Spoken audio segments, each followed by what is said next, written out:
This rescue bear thinks he's human, and he might be right. The autumn wind carried the scent of dying leaves through the Blue Ridge Mountains, whistling past the weathered wooden cabin that Edgar Whitmore now called home.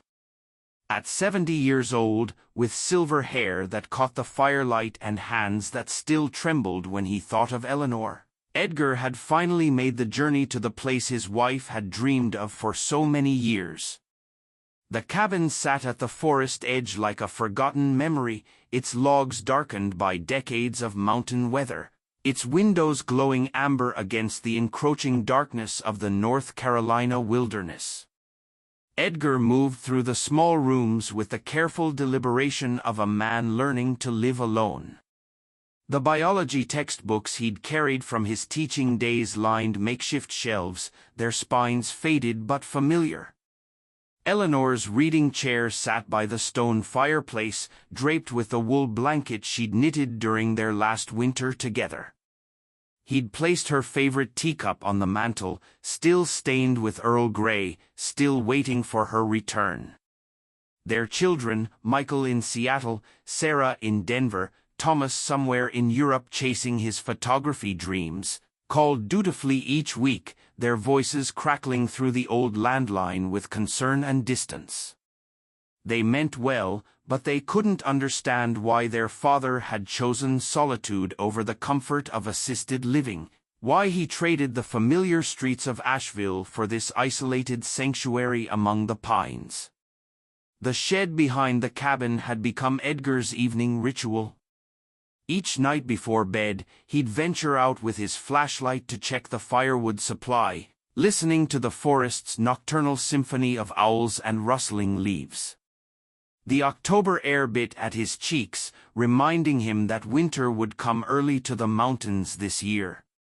He'd grown accustomed to the sounds of the wilderness, the distant howl of coyotes, the scratch of raccoons in the garbage, the heavy footsteps of deer crossing his small yard. But on this particular night, as frost began to silver the grass beneath his feet, Edgar heard something different. The rustling came from inside the shed, deliberate and rhythmic, like someone rearranging furniture. Edgar paused at the door, his hand hovering over the latch. Probably a squirrel, he thought, or maybe a raccoon looking for shelter.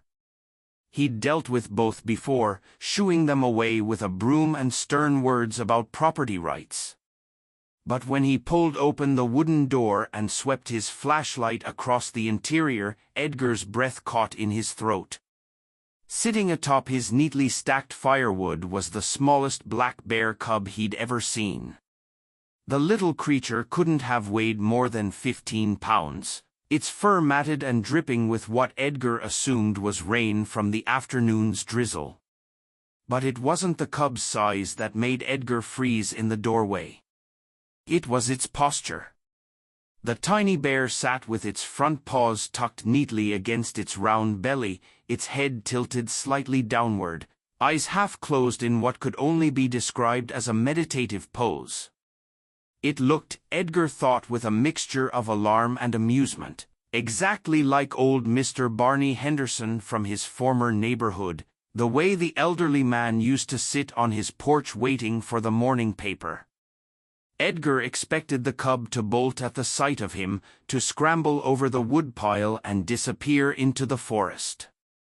Instead, the little bear lifted its head slightly, regarded Edgar with dark, tired eyes, and let out a tremendous sneeze that seemed far too large for its small body.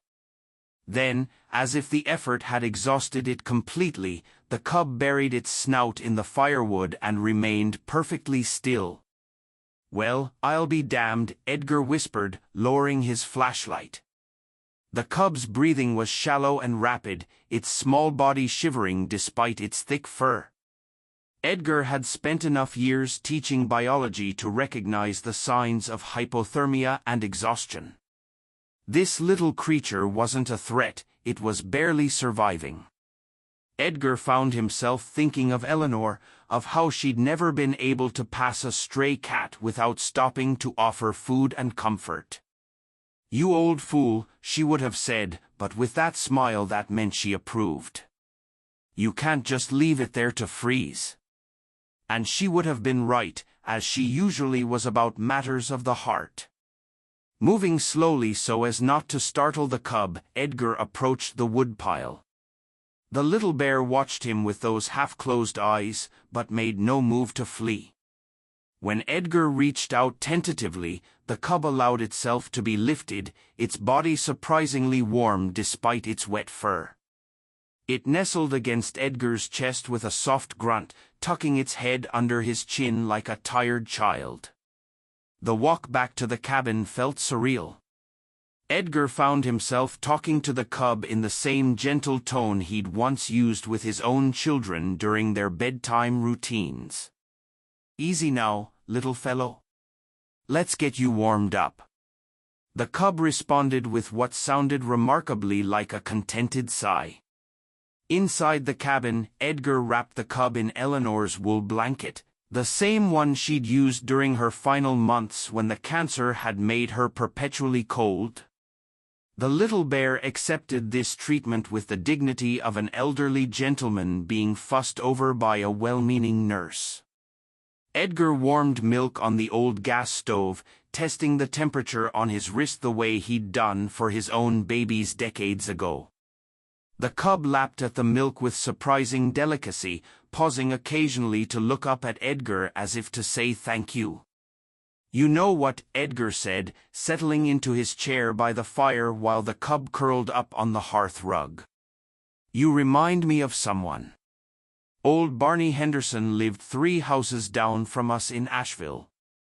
Grumpiest man you ever met, but he had a good heart underneath all that bluster. Always sat on his porch just like you were sitting on that woodpile, watching the world go by with those half-closed eyes." The cub's ears twitched at the sound of his voice. "Barney, that's what I'll call you. If you're planning to stick around." Edgar had expected the cub to recover quickly and wander back into the forest, but Barney seemed to have other plans. Over the following days, the little bear established himself as a permanent resident of the cabin, displaying personality quirks that continued to amaze and amuse his human companion. Despite gaining weight and strength on a steady diet of milk, berries, and the occasional fish from the nearby stream, Barney maintained his peculiar elderly demeanor. Each morning, Edgar would wake to find Barney sitting by the kitchen window, front paws tucked neatly against his increasingly round belly, watching the sunrise with the patience of a man who had nowhere else to be. When Edgar prepared his morning tea, Earl Grey, the same blend Eleanor had favored, Barney would approach the table with dignified steps, stand on his hind legs, and sniff delicately at the steaming cup. He would then touch his black nose to the rim, withdraw with what Edgar swore was a disapproving shake of his head, and walk away as if the tea had failed to meet his standards. "Too weak for you, is it?" Edgar would ask, and Barney would glance back over his shoulder with an expression that seemed to say, "Precisely." The incident with Edgar's reading glasses became legendary in Edgar's mind. He'd left them on the coffee table while he went to answer the phone, Sarah calling from Denver with her weekly check-in. When he returned, he found Barney sitting in Eleanor's old armchair, the glasses perched crookedly on his snout, a book opened upside down in front of him. The little bear sat perfectly still, as if absorbed in his reading, occasionally turning his head to peer at Edgar over the wire frames. Edgar laughed until tears ran down his cheeks. "Well done, old man," he gasped, reaching for his camera. But by the time he'd found it, Barney had carefully removed the glasses and was back to his usual position by the fireplace, looking for all the world as if nothing had happened. The first real test of their unusual relationship came when Clara Finch arrived for her monthly visit. Clara was the only veterinarian within 50 miles who would treat wild animals. A stern woman in her 50s with graying hair and no patience for foolishness, she'd been checking on Edgar since Eleanor's death, partly out of professional concern and partly because she genuinely liked Eleanor's no-nonsense approach to life. "Mr. Edgar," Clara's voice carried across the yard as she climbed out of her pickup truck. "I hope you're not doing anything stupid up here all by yourself." She paused at the porch steps, her medical bag in one hand, a casserole dish in the other. "Mrs. Patterson from town said she heard you were keeping some kind of pet, and I told her that was nonsense because you've got more sense than." Clara's words died in her throat as Barney appeared in the doorway behind Edgar. The bear cub, now weighing nearly 30 pounds, walked calmly to the edge of the porch and sat down in his characteristic pose, front paws tucked neatly, head tilted in polite acknowledgement of their visitor. "Mr. Edgar," Clara said slowly, setting down her casserole with exaggerated care. "Please tell me that is not a black bear sitting on your porch like a house cat." "Well," Edgar said, scratching his head sheepishly, "I suppose that depends on your definition of house cat." Clara's lecture lasted 15 minutes and covered everything from state wildlife regulations to the dangers of habituating wild animals to human contact, but her tirade gradually lost steam as Barney demonstrated his remarkable temperament. When she finally approached to examine him, Barney calmly extended his paw as if he'd been visiting veterinarians his entire life. He allowed Clara to check his ears, examine his teeth, and listen to his heartbeat with the patience of an elderly patient who understood the importance of medical care. The final straw came when Barney, apparently sensing Clara's stress, gently rested his head on her lap and looked up at her with those half-closed eyes, letting out a soft woof that sounded remarkably like a sigh of contentment.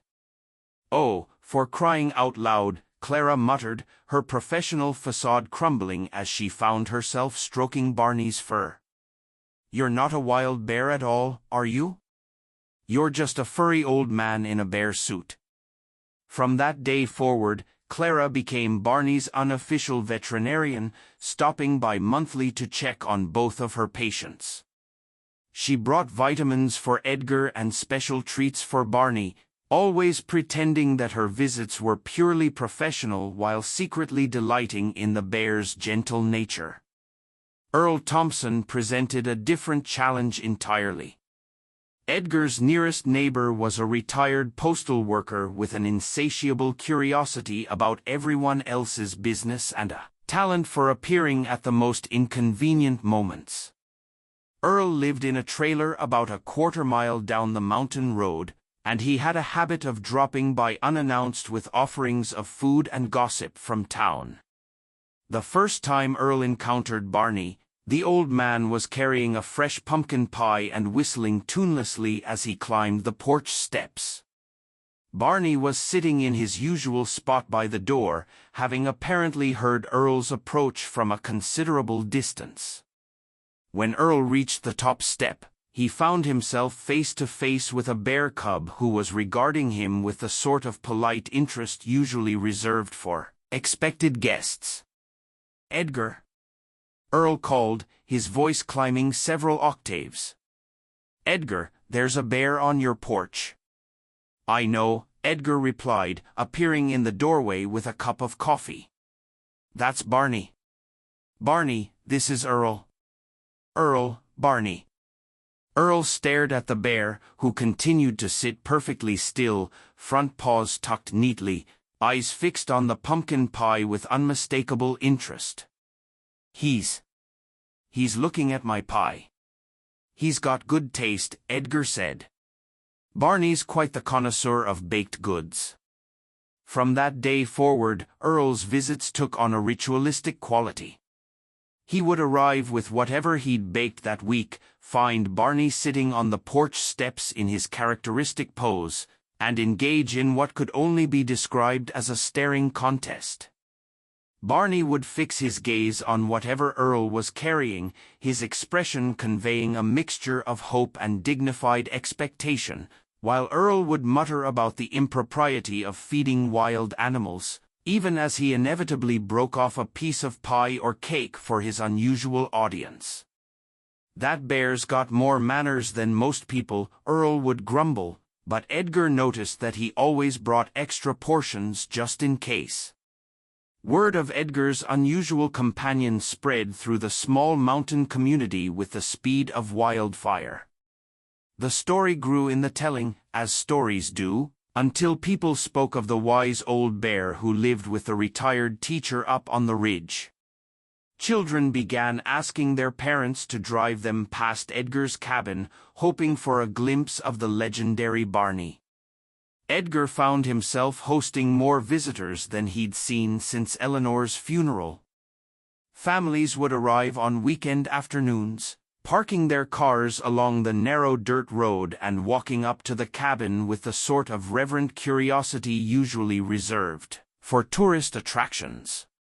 Barney seemed to understand his role in these encounters, positioning himself by the living room window where he could be easily observed while maintaining his dignity.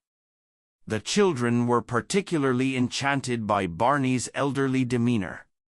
They would press their faces against the glass, watching as the bear sat hunched in his chair like an old man guarding his domain, occasionally letting out a tremendous yawn before settling his head on the armrest for a nap. Parents would snap photos and whisper among themselves about the remarkable bond between the old teacher and his unlikely companion. Edgar found that he enjoyed these visits more than he'd expected. After months of solitude, the sound of children's laughter and adult conversation filled the cabin with a warmth he hadn't realized he'd been missing. Eleanor would have loved this, he thought, watching Barney patiently endure the attention of a particularly bold 6-year-old who had convinced her mother to let her sit on the porch steps near the famous bear. But it was the quiet moments that meant the most to Edgar. The evenings when the visitors had gone home and he and Barney settled into their comfortable routine. Edgar would build up the fire and settle into his chair with one of Eleanor's favorite books. She'd been partial to Jane Austen and the Bronte sisters, while Barney positioned himself nearby, sometimes on the hearth rug, sometimes in Eleanor's old chair, always with that same dignified posture that had first captured Edgar's attention. As Edgar read aloud, his voice filling the cabin with the familiar cadence of well-loved stories, Barney would rest his increasingly large head on whatever surface was convenient and listen with the attention of a devoted student. Word of Edgar's unusual companion spread through the small mountain community with the speed of wildfire. The story grew in the telling, as stories do, until people spoke of the wise old bear who lived with the retired teacher up on the ridge. Children began asking their parents to drive them past Edgar's cabin, hoping for a glimpse of the legendary Barney. Edgar found himself hosting more visitors than he'd seen since Eleanor's funeral. Families would arrive on weekend afternoons, parking their cars along the narrow dirt road and walking up to the cabin with the sort of reverent curiosity usually reserved for tourist attractions. Barney seemed to understand his role in these encounters, positioning himself by the living room window where he could be easily observed while maintaining his dignity. The children were particularly enchanted by Barney's elderly demeanor. They would press their faces against the glass, watching as the bear sat hunched in his chair like an old man guarding his domain, occasionally letting out a tremendous yawn before settling his head on the armrest for a nap. Parents would snap photos and whisper among themselves about the remarkable bond between the old teacher and his unlikely companion. Edgar found that he enjoyed these visits more than he'd expected.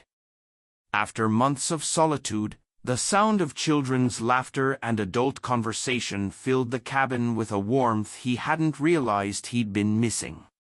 Eleanor would have loved this, he thought, watching Barney patiently endure the attention of a particularly bold 6-year-old who had convinced her mother to let her sit on the porch steps near the famous bear. But it was the quiet moments that meant the most to Edgar. The evenings when the visitors had gone home and he and Barney settled into their comfortable routine. Edgar would build up the fire and settle into his chair with one of Eleanor's favorite books. She'd been partial to Jane Austen and the Bronte sisters, while Barney positioned himself nearby, sometimes on the hearth rug, sometimes in Eleanor's old chair, always with that same dignified posture that had first captured Edgar's attention. As Edgar read aloud, his voice filling the cabin with the familiar cadence of well-loved stories, Barney would rest his increasingly large head on whatever surface was convenient and listen with the attention of a devoted student. Edgar found himself looking forward to these sessions, imagining that Eleanor was somehow present in the room, approving of this unexpected friendship that had brought purpose back to his solitary life. The first anniversary of Eleanor's death arrived with the cruel beauty of an October morning, the mountains ablaze with fall colors that seemed to mock Edgar's grief. He'd been dreading this day for weeks, knowing that the milestone would bring back all the pain he'd been carefully managing through routine and Barney's comforting presence. Edgar had buried Eleanor's ashes in a small clearing behind the cabin beneath an oak tree that she'd admired during their visits to the property. He'd fashioned a simple wooden marker with her name and dates along with a line from her favorite poem, "She walks in beauty, like the night." The gravesite had become his place of pilgrimage, where he went to talk to Eleanor about his days, his fears, his gratitude for the unexpected gift of Barney's companionship. On this particular morning, Edgar made his way to the clearing with heavy steps, Barney following at his usual measured pace. The bear had grown considerably over the past year, now weighing close to 80 pounds, but his personality remained unchanged. He still moved with the deliberate dignity of an elderly gentleman, still maintained his characteristic posture, still seemed to understand the gravity of human emotions with uncanny accuracy. Edgar knelt beside Eleanor's grave, his arthritic knees protesting against the damp earth. His hands shook as he traced her carved name with his fingertips, remembering the way she'd laughed at his terrible jokes, the way she'd hummed while cooking dinner, the way she'd held his hand during her final days in the hospital. "I miss you, Ellie," he whispered, using the nickname he'd called her since their college days. "I miss you every damn day. But I think you'd like Barney. He's got your sense of dignity. Your way of making people feel better just by being present." Behind him, Barney had assumed a position that Edgar had never seen before. The bear sat perfectly upright, front paws tucked against his chest, head bowed slightly as if in prayer. He remained motionless as Edgar spoke, his presence both comforting and respectful, like a mourner at a funeral who understands the importance of silence. Edgar talked for nearly an hour, sharing stories about Barney's antics, about the visitors who came to see them, about the way the cabin felt less empty with a companion to share it. As he spoke, he felt some of the weight of his grief lifting, replaced by a gratitude he hadn't expected to feel again. When Edgar finally rose to leave, his legs stiff from kneeling, Barney moved closer and gently rested his massive head against Edgar's shoulder. The gesture was so human, so full of understanding and comfort that Edgar felt tears streaming down his cheeks. He wrapped his arms around Barney's neck, burying his face in the bear's thick fur, and let himself cry for the first time since Eleanor's funeral. "Thank you," Edgar whispered. "Thank you for being here." The walk back to the cabin should have been routine, a familiar path Edgar had traveled hundreds of times. But grief and age had made him careless. And as he bent to collect some fallen branches near the stream, his foot slipped on the wet rocks. Edgar went down hard, his head striking a stone with a sickening crack that echoed through the forest. Consciousness came and went in waves. Edgar was dimly aware of lying on his back, staring up at the canopy of trees that seemed to spin slowly above him. His left arm felt wrong, bent at an angle that sent spikes of pain through his shoulder. Blood trickled from a gash on his forehead. And when he tried to sit up, the world tilted dangerously. "Help," he called weakly, but his voice was barely a whisper. The forest absorbed the sound without echo, and Edgar realized with growing panic that he was too far from the road for anyone to hear him. Earl wouldn't think to check on him until tomorrow at the earliest, and by then, that's when he felt Barney's presence. The bear had positioned himself beside Edgar's prone form, his dark eyes filled with what looked remarkably like concern. Without hesitation, Barney grasped the collar of Edgar's jacket in his powerful jaws and began to drag him slowly across the forest floor. The journey back to the cabin felt endless. Barney moved with careful determination, pausing frequently to adjust his grip and ensure that Edgar's head remained supported. Leaves and twigs caught in Edgar's clothes, and every bump and root sent fresh waves of pain through his injured body. But he felt a profound sense of safety in Barney's care. When they finally reached the cabin, Barney didn't stop at the porch. Instead, he dragged Edgar inside and positioned him near the fireplace, then lay down beside him, resting his great head on Edgar's chest. The bear's breathing was deep and steady, a rumbling purr that seemed to vibrate through Edgar's entire body. The warmth of Barney's fur and the rhythmic sound of his breathing created a cocoon of comfort that helped Edgar drift in and out of consciousness without fear. It was Earl who found them the next morning, arriving with his usual offering of baked goods and gossip. He took one look at Edgar's pale face and Barney's protective posture and immediately called for an ambulance. As the paramedics worked to stabilize Edgar for transport, Barney remained close by, his presence a source of strength that Edgar clung to as the world faded around him. The hospital stay lasted 3 days, a concussion, a dislocated shoulder, and various cuts and bruises that would heal with time. But it was the story of Barney's rescue that captured the imagination of everyone who heard it. The local newspaper ran a feature article about the heroic bear who had saved his human companion, complete with photos of Barney sitting on the cabin porch in his characteristic pose. When Edgar finally returned home, he found that public opinion about his unusual living arrangement had shifted completely. No one questioned Barney's right to live with Edgar anymore. If anything, people seemed to view the bear as Edgar's guardian angel, a four-legged protector who had proven his devotion beyond any doubt. Clara Finch summed up the community's feelings during one of her visits. "That bear isn't your pet, Edgar. He's your family. And anyone who has a problem with that can take it up with me." The seasons turned and Edgar's hair grew whiter while Barney's coat grew thicker and more lustrous. The bear had reached his full size now, a magnificent specimen who could have easily survived in the wild, but chose instead to remain with the old man who had given him shelter on that cold October night. Their daily routines had evolved into a comfortable rhythm that suited them both. Mornings began with Edgar's tea ritual, Barney's dignified inspection and rejection of the Earl Grey, and a shared breakfast of eggs and berries.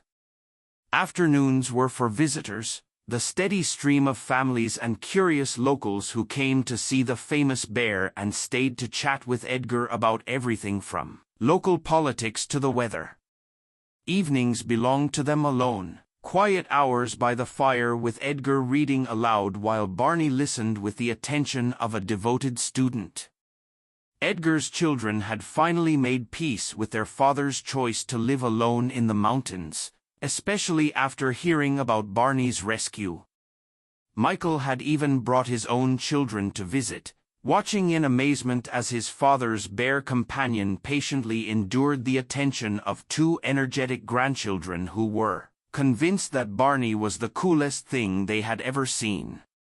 "He really does act like an old man," Sarah observed during her Christmas visit, watching Barney carefully position himself in Eleanor's chair with the deliberate movements of someone settling in for a long winter's nap. "It's the strangest thing I've ever seen." "Your mother would have loved him," Edgar replied, and for the first time in years, the mention of Eleanor brought a smile instead of tears. The final chapter of their story began on a February morning when Edgar woke to find that his legs wouldn't support his weight. The stroke had come quietly in the night, stealing his mobility and much of his speech, leaving him trapped in a body that no longer obeyed his commands. Clara arrived within hours of Earl's frantic phone call, but even her medical expertise couldn't undo the damage. "We need to get you to the hospital," Clara said gently. But Edgar shook his head with what little strength he had left. "Home," he managed to whisper. "Stay home." Clara understood. She arranged for a hospital bed to be delivered to the cabin along with the medical equipment Edgar would need for whatever time remained to him. The family was called, and Edgar's children began making arrangements to take turns caring for their father in his final days. But it was Barney who became Edgar's most constant companion during those last weeks. The bear seemed to understand that something fundamental had changed, and he adjusted his behavior accordingly. Instead of his usual position by the fireplace, Barney now spent his days lying beside Edgar's bed, his massive head resting on the mattress where Edgar could easily reach him. When Edgar's speech became too difficult, Barney would rest his paw on the old man's chest and rumble softly, a sound that seemed to say, "I'm here.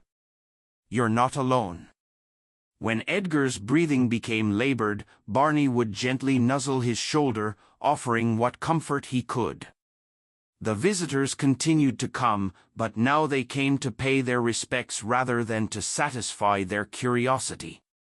Earl brought soup instead of pie, sitting quietly beside the bed while Edgar dozed.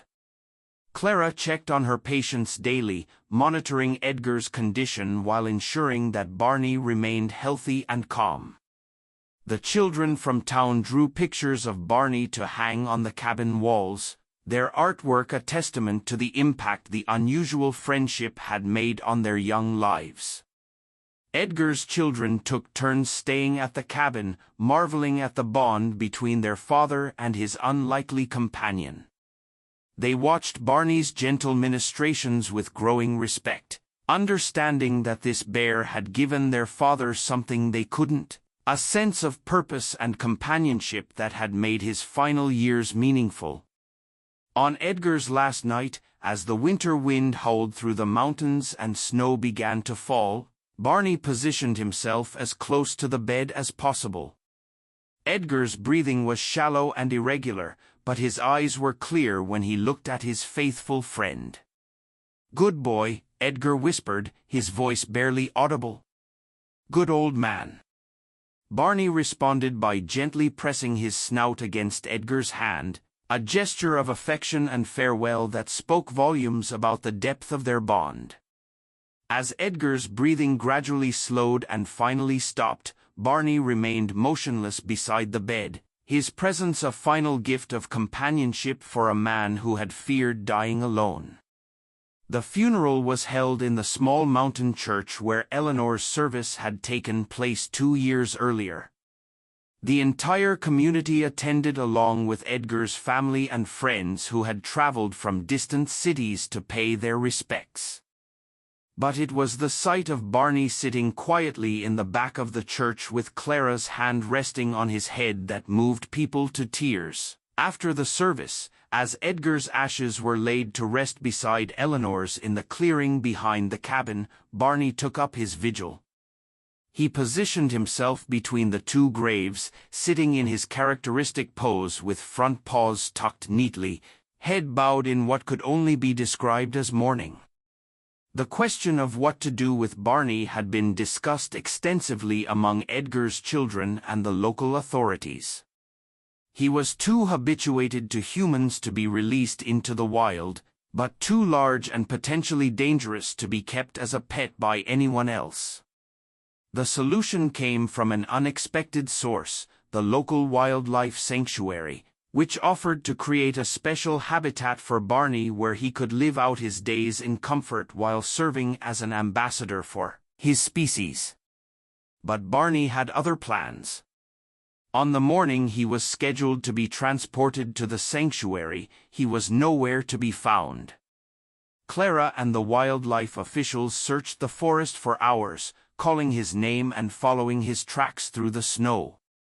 They found him at sunset sitting beside Edgar and Eleanor's graves in his familiar pose, as if he were keeping watch over his departed friends. "He's not going anywhere," Clara said softly, understanding finally dawning. "This is where he belongs." The sanctuary officials agreed to modify their plans, creating a special arrangement that would allow Barney to remain on the property while receiving the care he needed.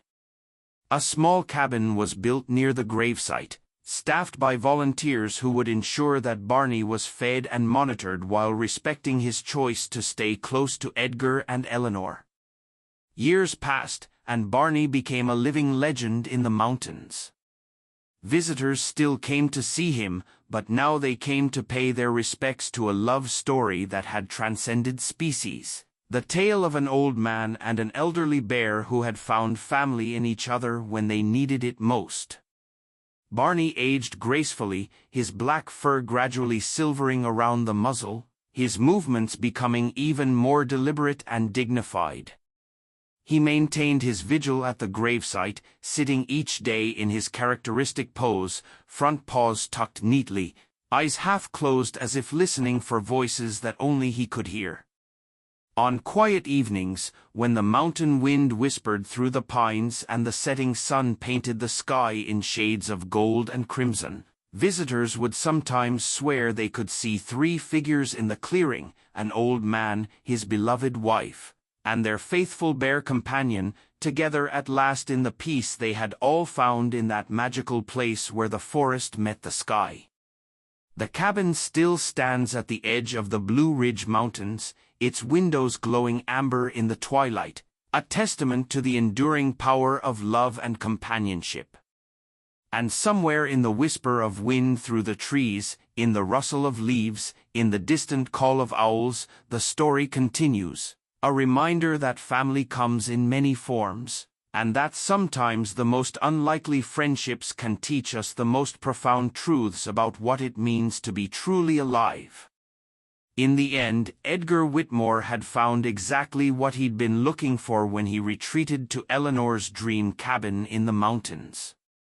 He'd found peace, purpose, and a love that transcended the boundaries of species and convention.